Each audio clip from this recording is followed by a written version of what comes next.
Hocus pocus from the Dorcas who is attempting to confuse us. Inspired is back. You had been warned. Let me don a terrible aspect. Let's ward up our noses, stroke our black pussies, and shove that broom where the sun doesn't shine. Borrowing from my boy Shakespeare, let's cast a bit of a spell ourselves. From the mouth of a fork-tongued snake, on YouTube boil and bake, eye of the blind and intelligence of frog, sight of bat and flight of dog, fish's tongue and scorpion's wing, snake's legs and Frodo's ring. Spouting gibberish causes trouble, like a hell broth boil and bubble, double toil and trouble, fire burn, and cauldron bubble. Now that my ability in the areas of dark magic can no longer be disputed, I'm ready to face the Wizard of Ignorance. Where do you think we got Dunscaps from anyway? Actually, it was a philosopher. But that's a tale for another day. Let's see what the Grand Poobah, perhaps no need for the ba, has in store for us.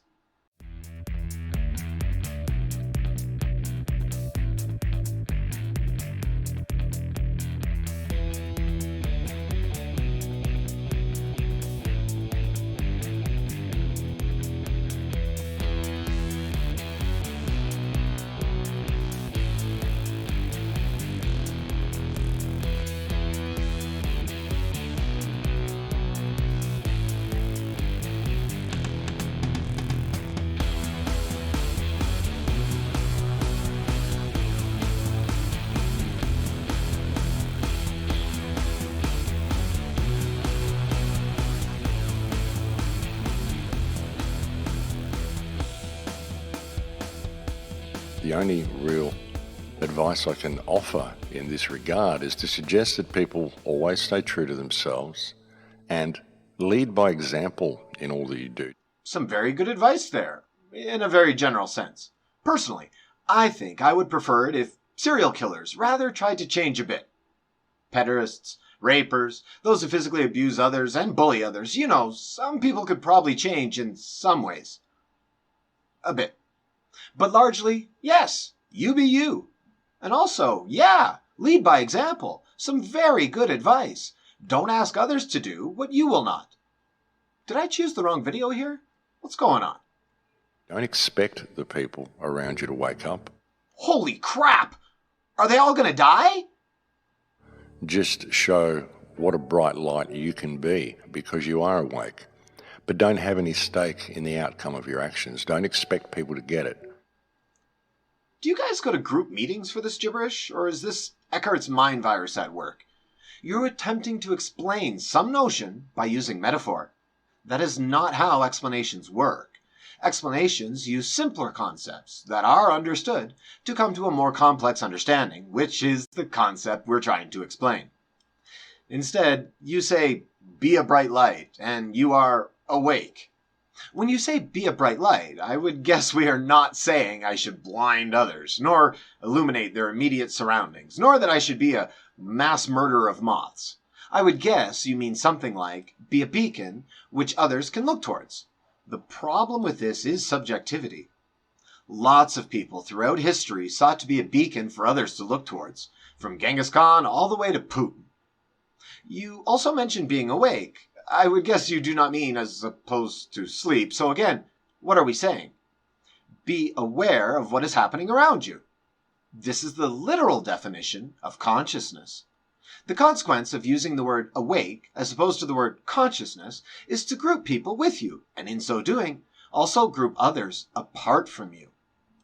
Your use of language may impress some. They may buy into what it is that you are selling, but in the end, you aren't saying a damn thing. Be good. Be conscious. So, metaphorically then, yes, be a good person. We haven't defined what that means, and I expect we won't. So, empty messages. Meaningless gibberish. Cool. Whoa, wait, not cool. Don't have any stake in the outcomes of your actions? That sounds like a pretty bad idea. Really bad. But I've heard that before. Ah, yes. Matthew 6:34. Therefore, do not worry about tomorrow, for tomorrow will worry about itself. Each day has enough trouble of its own. When my boss tells me to dig a ditch, and I instead create a small hill, I shouldn't worry about that? We do actions specifically because we are interested in the outcomes. We walk to the fridge because we are hungry and hope not to be. We go to school to, ideally, be educated upon leaving. Children play because they want to have a good time. If we weren't interested in the outcomes, why would we do the action in the first place? All pervasive this matrix is, and just what the matrix is. What really holds this whole system in place? It's simply our belief that the system is real. So the thing that holds the system in place is our continued belief that it is real. Congratulations. You've realized that the only reason my king cannot move 3 spaces and give your queen a flying elbow is because we've both agreed to the rules of chess. If you want to change the rules, I'm open to hearing your ideas. If you want to tell me that I play by the rules of chess because I believe that they are real, I would say you have issues with either words or chess. Spoiler alert, it's words. And our belief in words that are written down on paper. I'm sorry, Max. I have no clue what you're on about here. Words that have been written down hold no power over my beliefs than words spoken could not also have. Perhaps you're speaking about law, written law. Well, there are certainly problems with legal systems everywhere. But if you would prefer the law not to be written, you may want to rethink that position. Go on, I suppose. The pen is mightier than the sword. Gotcha. The system is essentially held in place by magic. But if you say that to people, they think you're crazy because they don't believe in magic, because they don't know what magic is. And yet magic appears all around them every day. That's what holds the system together. What? Like Harry Potter? Or the Wicked Witch of the West? Yes, Max. People will think you're crazy if you say that, but... And this one is very important, Max. Do you know why people will think you're crazy? It's because you have no evidence of what you're saying. You are giving us no reasons at all. Not good, not bad, none. I'd like to hear reasons to believe in this mythical hypothesis. Wait a minute, though. Perhaps you've hit the problem. People don't know what it is. If I do not know what something is, it is hard for me to believe in it. Yet you maintain it is all around me every day. Cool. I really want to see or understand it. Please go on. It's held together purely due to people's belief that the system is real. And this belief is held together by people's belief in the legal system. And this is held together in turn by people's belief in the written word. Okay, let me see if I can dumb that down for the wrestlers. Just playing. People have a belief in the written word. That belief causes them to believe in the legal system. That belief in the legal system causes them to believe in the system, which causes the system to continue. I feel like I'm wearing a mask, drinking iocane powder with Vizzini. Truly, Max, you have a dizzying intellect. I believe the written word exists. I have written words and seen other people do the same. I am unaware of other beliefs I hold in regards to the written word. I do not believe fully in any legal system you care to name. I would say that all of them have good concepts and poor ones within. An example would be civil forfeiture, perhaps. I do believe in the concept of legal systems which are written down, however. A written system is much superior to a king cutting off your head for looking at the princess's dress folds. We should have written legal systems so that everyone can decide if these are the laws they want to have in their society, or modify them. I don't believe in the system that we have. I live in it. Like the legal systems, there are good and bad things about the systems we're living in. We live in this system because we live together. As we differ, there probably needs to be some limitations on us interacting. I would like to change the system, which is why I'm here. You presumably would also like to do that. The issue is that I think you're probably a bit unstable and maybe not the best choice to design this new system. Having said that, I'm still here. Perhaps unstable, as yourself. I mean, let's be honest, I am in a mask. Onward we march, like Barry Brandybuck, nose deep in Legolas's butt. We step to the swish of Gandalf's beard, I suppose. This is how the magic works. This is how the spells work. All of the secret codes and all of the numbers that they put in there. You, sir, are a head trip. Are you saying that words, numbers, symbols that we see everywhere are magic spells? Or Casting magic in some way? I suppose I can grant you that some words and symbols are used to control us, in a manner of speaking. Stop signs make me stop, for example, as do cold beer signs. Ads seem to have the opposite of the intended effect on me, but yes, we use words and symbols to convey meaning. Sometimes that meaning is meant to get people to do or stop doing something, and also, sometimes it has no meaningful value to the person seeing it at all. Which they use to control us. They put these secret codes everywhere, they put their Freemason signs everywhere, they put their obelisks everywhere, they do everything according to geometrical patterns. Well, that took a turn. We're back to this infamous they, it seems, with a little name dropping. I'm not sure what your specific issue with obelisks is. Must not. Too easy. It's hard to stay away. Head in another Damn it. But you might be interested in learning that all patterns are geometric patterns. Pattern, means of repeated design, which can be made in the language of geometry. At any rate, if you want to know why people have used triangles and squares and such for all of recorded history, check out some engineering books. Very simple reasons. And they do it for not just because of the reason that it sets up an energy grid and I've got this dark circle of magic going on and this is their symbolism that they use, but it also serves as a way of controlling us. Freemasons and other theys have an energy grid. I'm going to assume you mean some sort of mystical energy that we cannot see or test, or interact with in any way. They've set up a dark circle of magic, and it magically controls us. Got it. One time, after I had had too many drinks, I went out into the yard and I pissed magical invisible piss so loud that the non-existent neighbor's dog went deaf. Just saying. If we're unable to interact with a thing, if we can't sense it using any of our methods at all, if there is no evidence of it existing, well, I'm not saying it does not exist. I'm asking you why you think it does exist. And the way this is done is really quite clever. In order to understand how you are controlled by these secret markings and these secret codes, you need to understand the difference between left and right brain perception, and you need to understand how the language works, and you need to understand how the law works, what the law actually is. Really? Is it contagious on your channel? Inspired. Do not form sentences or make coherent thoughts? You were about to explain how this magic Freemason control with the dark magic circle works, but you didn't. You went on to say that one has to understand left-right brain perception, which you should be aware is a hypothesis, which isn't widely accepted. Mostly, it is used by trashy tabloid magazines and idiots on the Never mind.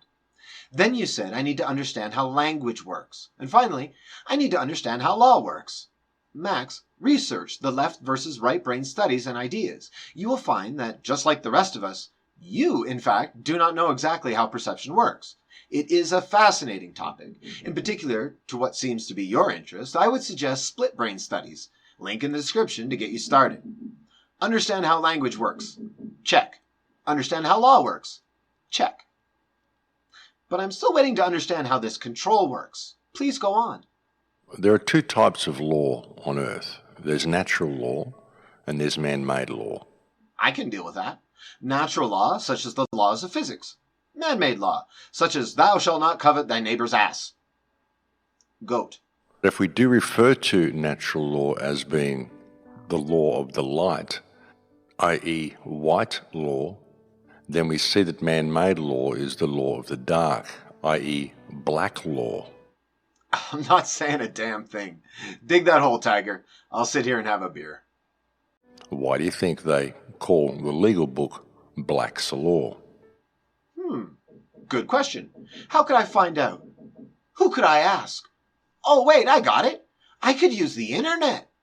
It's called Black's Law because Henry Campbell Black, 1860 to 1927, was the author of the first two editions of the dictionary. You know, Max, you can easily search this information, but I understand that you and Inspired would much prefer to spread trash. I just wanted to say something on behalf of all the young people that have listened to you. Stop talking and spreading BS and start learning, boomer. Now that's the wrestler calling the jester masked. And see, what they do, folks, is they teach you to think in language. No, wrong again, Max. I didn't think you understood language very well. We're not taught to think in language. Rather, we use a language to think about our thoughts. Understanding that I'm getting away from Pinker and heading towards Chomsky, it seems as if we do use a language to think, and although it sometimes contains concepts from our spoken languages, it is not itself our spoken language. Perhaps more of a bridge, then. Language is nothing more than a method to communicate concepts. This communication need not be to another person who shares our mother tongue. It may be to warn off a dog, invite a horse, or indeed, within our own minds, to ourselves. But, well, that's just like my opinion, man. If you were correct that we are taught to think in a language, then we would see some interesting things in the world which we do not see. Controlling for culture and all other areas, people who speak only one language would consistently think differently than others who speak a different language. People who are deaf, blind, and mute couldn't think, or would think wholly differently. Everyone who speaks the same language would think the same, but we both speak English. It doesn't seem to me that you are thinking at all. And although we see people having different thoughts, we don't actually see a great number of differences in the methods they use to think. Therefore, thinking does not seem to be strictly a result of the language of the individual. Once you're taught to spell, and you're taught to view words as something that is written down, then the words have a power over you. But it's a spell, it's a glamour. That's why they call it spelling. And most people don't realize that when they are spelling, they are casting spells. Holy crap! What the hell is wrong with you? Seriously? Are you trying to say that the reason we use the English word spelling is that it has some connection to the English word spell, as in to cast a spell? You are laughably mistaken and embarrassingly ignorant. The present-day English word spell, the verb, meaning to write the letters of a word, comes first from the Germanic word spell or spellen. This meant to relate or to talk. It was later changed by the Old French into espalier. It finally changed to Middle English, to what we now know, spell. The present-day English word spell, the noun, meaning a thing that was made of magic, comes directly from the Germanic word spell, sorry about the pronunciation, with one L, meaning a sermon or gospel, which is where we have the stolen magical meaning. Do you also have problems with cat and cattle? I can help you while I'm here if you like. You see, Black's Law, the legal book, it's not really a book of law. It's essentially a grimoire. It's a book of spells. Forget about it. Go on. You were saying? They can write down all of these rules on paper and you suddenly believe they apply to you, but only because you can spell. I believe the rules apply to me only because I can spell? No, I understand the rules as they are written because I can read. I follow the rules as they are written because I live in a society of people who have agreed to do so in order to live together. I do not follow every single law, which allows me some killer parties. The reason I don't follow every single law is not because I cannot spell them nor read them. Rather, I follow the ones I agree with and try to change the ones that I don't. We all know what right and wrong is. We all have an inherent sense of good and bad. But by writing words down and spelling words, we can begin to mold the mindset of people and get them to operate within parameters which exist outside of natural law. One step at a time, my friend, one at a time. You first stated that we all have an inherent sense of good and bad. If that were the case, we would all agree on laws. If your claim is that written words are spells that cause us to disagree on what is good and bad, then I would ask you to explain why early cultures, without a written language, fought. If you're saying that we all have different understandings of what good and bad are, but all do have this sense, then I would ask you what the point is. We all have a subjective understanding of good and bad. Great. We all have fingerprints too. People come to their understandings of morality through environment. Family, culture, and perhaps religion in early years, and hopefully discussion and investigation in later years. Many factors influence this personal understanding of good and bad, right and wrong. Which gets us to your next point. We use written words to mold the mindset of people. You're right. But not only written words, also debate and simple discussion. Spoken language. This is what is commonly called communication. We use this mystical communication force,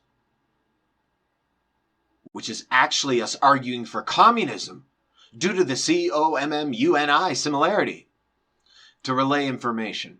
When others have more information, they do indeed sometimes change their mind. This is the goal, actually, to help others learn more and improve. Of course, people can also be manipulated, as you are attempting to do here. But the way to minimize that, your manipulation, is to sort through your drivel to find what it is that you're saying, and if it has any merit or not. How do you think you're doing so far, Max? A lot of language, a lot of ancient languages, you'll find languages such as Hebrew, Aramaic, Sanskrit, even Chinese. These types of languages are not spelled. You'll find that there is a symbol which will convey an entire word. Someone messed up. The guy that thinks spelling words is the same as casting spells is now talking about languages he apparently knows nothing about. If by the word spelling you mean using letters to form a word, well, you're correct. However, why should the word letters be important here at all? Letters are the symbols English uses to spell. These symbols, largely, represent sounds. If we take spelling to mean the symbols used to form a word, you're very wrong. You may be interested in knowing that Hebrew is in fact spelled. They have 22 letters, or symbols, or characters if you prefer, which are consonant sounds, and has 2 different types of vowel additions. Although they may look very different from what you're used to, they, like a great many languages, are phonetic based, meaning that each letter, or character, has a sound. When putting these sounds together, we pronounce words, very similarly to English. Aramaic is where Hebrew comes from, and as such, it shouldn't be too large of a surprise to learn that it's phonetically made from 22 letters, or characters if you prefer, which are consonant sounds. Although older, much like Hebrew words, are formed by adding individual sounds, which are combinations of these characters. Very similar to English. Sanskrit, too, uses these same concepts. It combines characters or symbols which are phonetically based into words. These symbols tell you how to pronounce the words. To be clear, Sanskrit has used many, many different alphabets throughout the years, so words have certainly been spelled differently by different cultures. 中文差不多一样. Sorry, Chinese is similar. I don't speak Cantonese, so let's talk about Mandarin. You may be surprised to know that although the language is not phonetically based, they do have a phonetic system. It is called Papa Muffa, and it teaches all of the sounds in the language. Mandarin words or characters are based on radicals. This means that you combine different radicals to make a word. This is indeed very similar to English, where we add letters to make a word. You perhaps should be aware that Papa Muffa can be used, and indeed is used in many cases, to write or rather spell Mandarin words based on their sounds. This is spelling. Pinyin systems are romanized, phonetically based systems for spelling Mandarin words. An example might be... Additionally, you may be interested in knowing that new Mandarin words are often made in one of 2 ways. They often either copy the sounds of another language, such as in the case of massage, which is pronounced masaji in Chinese. Notice the preserving of the sounds, or is created from existing words. An example of this would be lighter, as in the tool used to light a candle. In Mandarin, this is dahoqi, which literally means hit fire machine. And sorry for my terrible tones. In both of these cases, we are adding together concepts which result in the word. This is basically what spelling is. But as you're claiming that these languages do not have spelling, then following your logic, the people who only speak these languages wouldn't be spellbound like the rest of us. Therefore, we should be able to see the differences in the ways they think, which are not related to culture. Could you point out these differences, please? Another interesting thing about English is that English is a direct phonetic reversal of Hebrew. So we're basically all speaking backwards when we speak English. This is a claim. There is very little to no evidence of this being the case. A little language history for you, Max, as if we haven't done enough already. In 1066, English was drastically influenced by the Normans, who spoke French. Aside from that, English is a Germanic language. All Germanic languages are derived from Proto-Germanic, spoken in the Iron Age Scandinavia. English comes from the West Germanic languages. Hebrew, on the other hand, is a West Semitic dialect, belonging to the Afro-Asiatic superfamily of languages. In case you missed it, Max, the two come from completely different sources. And the same can be said for numbers and geometry. You notice that there's often secret numbers around the place. The number 33 seems to be a commonly recurring theme. So you don't know a damn thing about languages, words, or spelling, and now you want to mess with math. Bring it. Got my abacus in hand. First, I would point out the ridiculousness of your claim. There are many secret numbers, like 33, that we see often. Max, how can we see it often and it still be secret? But to your point, you're speaking of numerology. This is the pseudoscientific belief in a divine or mystical relationship between a number and one or more coinciding events. If you could just number a bit better, you would understand that we can find or create numbers anywhere, for anything. Finding a coincidence does not tell you what caused the coincidence. Let's take the name Max. It has 3 letters. M is the 13th number in the alphabet, A is the first, and X is the 24th. If we take the X, being the 24th number, and we subtract the M, 13, we have 24 minus 13 equals 11. If we multiply that by the A, or 1, we still have 11. If we then multiply that by the number of letters in the name Max, 3, we have... Holy crap, you're right! 33 is a secret magical number. It signifies that someone doesn't understand how math works. People spend a lot of time in gematria and study of these numbers in an attempt to discover what this magic is and how it works. If I may be so bold, I know what this magic is. It is the magical thinking of people who have had a poor education. These people, most likely influenced by confirmation bias, which they also probably don't know much about, have seen this repetition and not counted the times when it didn't appear. They then draw connections to things in their lives incorrectly due to also being ignorant of logic and critical thinking. But that's just my tentative conclusion. I would love to be shown wrong, so do you have any evidence of this? Sorry, consider that a rhetorical question. If there were evidence of numerology, then it wouldn't be pseudoscientific. It would be scientific. You see, you wouldn't be constrained by this system. You wouldn't be operating outside natural law. You would be doing the right thing in all that you do, if it were not for the fact that you've been taught to believe in the power of the written word. And so now this written word will cause you to operate outside your moral compass, to operate within black law rather than in natural law. Max, you have said there are 2 types of law. You have strangely named them white and black. You have defined them as natural and man-made law. You're saying that the written word causes you to operate in man-made law, as opposed to natural law. Max, can you name one person who does not operate in natural law at any time? Gravity. I can name people who can read, but do not follow man-made law, however. Every single literate criminal? This isn't super hard, Max. We are all subject to natural law. These are the laws we think we understand and seem to be stuck in. We all live in societies which, as I went over again and again in my last video, require us to adhere to the laws of that society. Failing to do so will see us end up in jail. We are the very ones that agree to or disagree with these laws. We can strive to change them, create new ones, or perhaps move to a different society where the laws are more to our liking. Or cabin in the woods. Hell, buy 33 cabins in the woods and be surrounded by your magic if that's what you're looking for. Here we go again. Inspired puts out another video of absolute unsupported fairy tales. But maybe they have value. Maybe people in the future can see exactly why we ended up in the terrible mess that we are presently in, and, sorry to say, I worry that it's getting worse. Peace for Eastern Europe. Magic is causing it, or something. So call up Merlin, and let's fight fire with fire. I sincerely hope that Max's meandering magical mess has made you laugh. Due to me thinking most wouldn't agree with Max here, I have tried to be a little more light-hearted in this response. However, there is an important point that must be underlined here. Max has no evidence for his claims. His claims sound silly too, hopefully. A great number of us.